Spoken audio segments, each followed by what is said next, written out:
everyone, and welcome to the last show of the year. That's right, ETV Magazine number 6. I'm Ashton Hinckley. And I'm Emma Brown.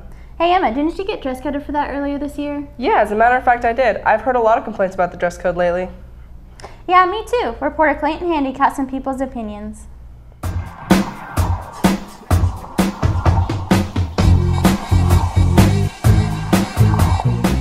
Can't wear a hat. Shorts have to be fingertips. No spaghetti straps. You can wear costumes, I guess. Ben Risto always dressed up as a Jedi. No inappropriate shirts. You can't have your butt showing. You can't show your stomach.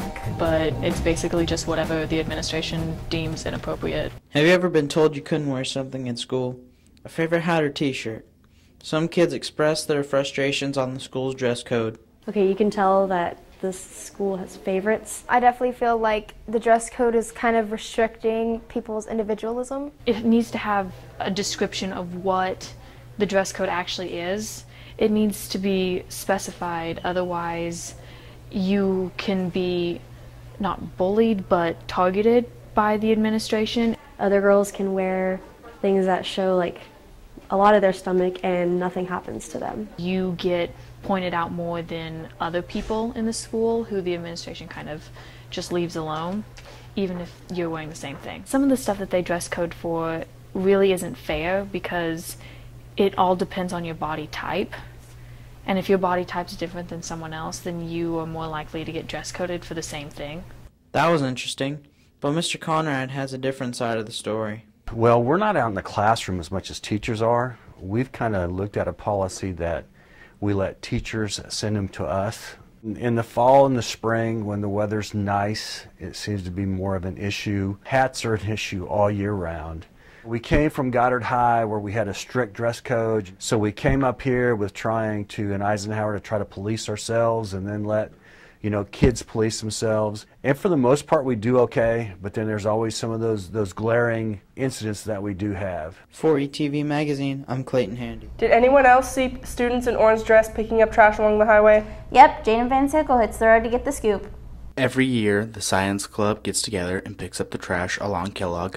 It's our community service project and kind of an Earth Day project too. We do it annually, once a year, usually in the spring around Earth Day. KDOT comes along and takes the trash bags we collect. That's why it's that brilliant blue. It's not because that's the color of Eisenhower. It's because that tells the trash pickup team that this is for this specific purpose of adopting a highway. And then they come by and pick it up the next day. For ETV Magazine, I'm Jaden Vansickle. Earth Day came and gone once again, but this year it took a different turn. Instead of kids from the elementary school coming over, some things went down in Tigertown. Earth Day this year came as a blast. Science nerds and ecomaniacs flooded the cafeteria with contraptions and costumes. From light wattage to a bike-powered battery, students experimented with ways to save energy. For 2014, Denise Scribner accepted the Green Flag Award because of the recycling the school did last year. Only 3 other schools in the country have been given this award. How you doing, girl? Didn't you just get interviewed by an ETV reporter? Let's check it out. This year, a new counselor was hired, and she brought a therapy dog with her to Eisenhower named Poppy. I have had Poppy for 8 years, I believe. Yes, 8 years. So she will be 11 in September, and I've had her for 8 years, almost 9 years.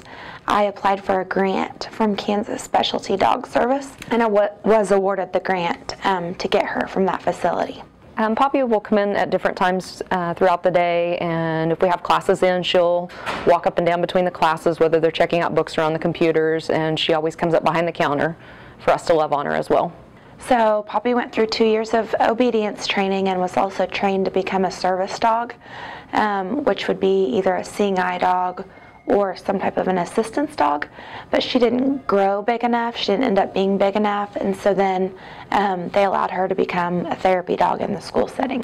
When she comes in, if it's early morning, she's just full of energy. She'll come in and she'll kind of hop from beanbag to beanbag, and as you can kind of see in the background, she's on her beanbag. That is her special beanbag, and she loves to roll on it and just make it where it's all comfy for her.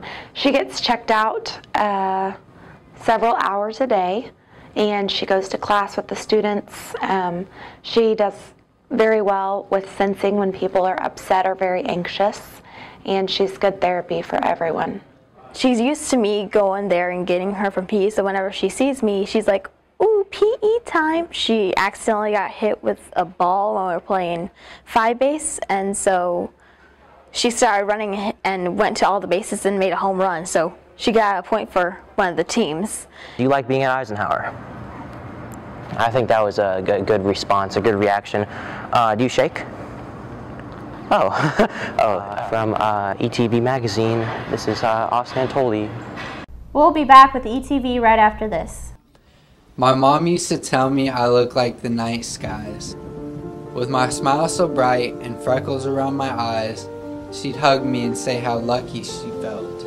Our favorite thing was to stargaze, splayed out to watch the sun melt.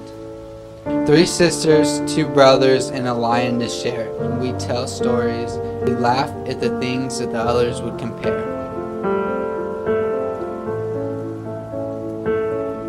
I think about that as I lie here tonight, on the cold hard ground, with my chest getting tight. Stargazing was my favorite thing, right? But as I wait here to die, it's not such a beautiful sight. The driver was drunk, they say. I heard them, they speak, but their voices seem so far away. I was on my way from a friend's house just now. The light had turned red, but I guess she didn't know. I lie here and wonder, as a tear rolls down my cheek, if she thought what would come of her fatal blunder. She was driving drunk, they say, but now I have to die to teach her a lesson. I just hope she has learned it today.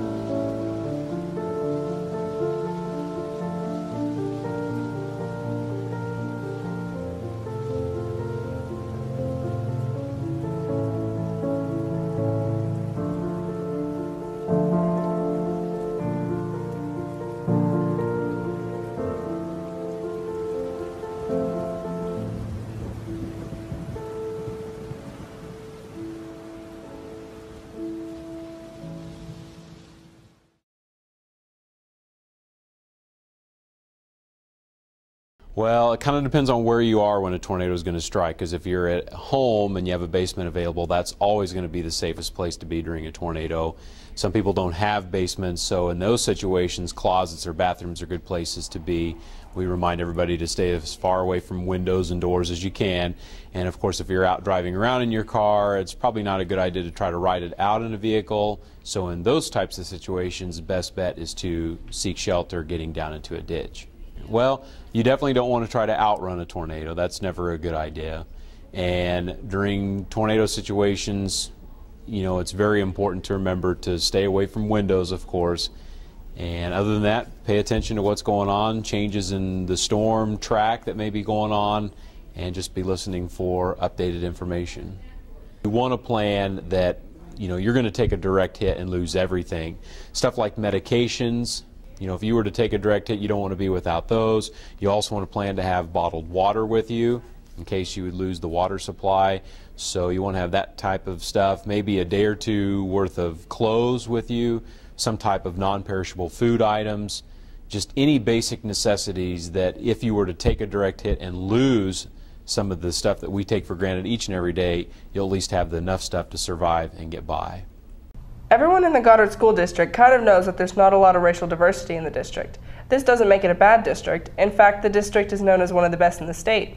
But we wanted to check out what the atmosphere was like in a school that had racial diversity, so we went to Wichita West. Eisenhower and West High School are different in the way they're categorized in ethnicity and class. This high school and the feeder pattern here, the middle schools and elementary schools that feed into West High School, for about the last 20 years have had a pretty significant attendance truancy issue problem, and a lot of that is related to poverty. By junior and senior year, most West High students become dependents in their households, which means more work and less time put towards education. Graduation rate here at Eisenhower is around 95%, 94%. Our graduation rate is now up to 75%. It's been going up every year the last couple of years, but it's still not where we need it to be. A lot of it's related to attendance. A lot of it is related, again, to the challenge that some of our students face They're related to poverty. A lot of our kids and families are comfortable with and have been around and have grown up with in a multicultural environment. And for the most part, day in and day out, kids get along here very well. I think it would be a false assumption to say that there's no racism at any school or at our school, because I know that there are some elements of that. In circles out there, we are a predominantly white district. I think over the years, though, we've changed that a little bit. The issue that we always have, and everybody has it, is that you have isolated incidents that happen. Racism seems to be something most see on a daily basis, whether it be on television or in the music we listen to. I never hear anyone talk about it. I mean, yeah, there's joking things, but they're not anything that's harmful or meant to be terrible. I don't think it's a big problem, but there are a lot of names that go around that are probably offensive to a lot of people. Occasionally there's some, but not too much. No, I mean, there's people that mistreat each other, but I don't think it's racism. For ETV Magazine, I'm Ashton Hinckley. Recently, the school district and its students suffered a huge loss. A father, a husband, a teacher, an administrator, a coach, and a friend. Greg Clemens passed away at the end of March. Our hearts go out to his family and those still in mourning. We would like to end this year with a dedication for him from the ETV staff. We now end this show and dedicate it to Greg Clemens. We know that if we talked to everybody whose lives he touched, it'd be a never-ending video. So here are just a few people who can kind of give a taste of what he meant to many people. Goodbye, everyone, and have a wonderful rest of the year and summer. See you next year. You know, he loves to give people crap, so we'd always give each other crap on Facebook. I used to make fun of his obsession with Bigfoot. So I knew him pretty well. I can't remember if I cried when I don't think you can measure that. He had such a well, first he had such a huge heart, which right there just influences kids, period. But he was very understanding, yet so tough. Just like the perfect mix. And I think that just really, really influenced kids tremendously.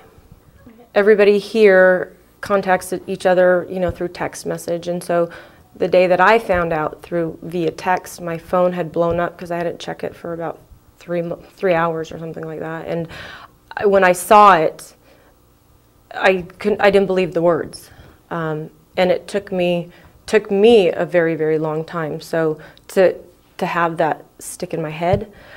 So for the kids that saw him every single day, and for his family, I think it's just a shock that it's going to take a really long time to get over.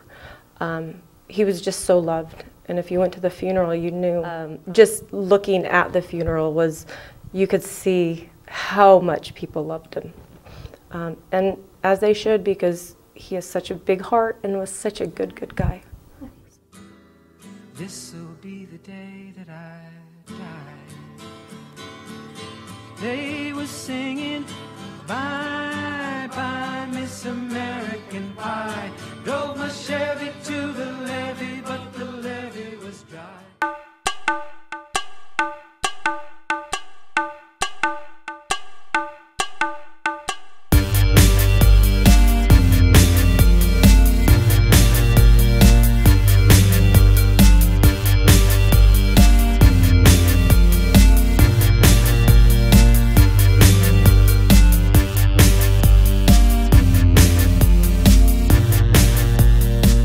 Thank you.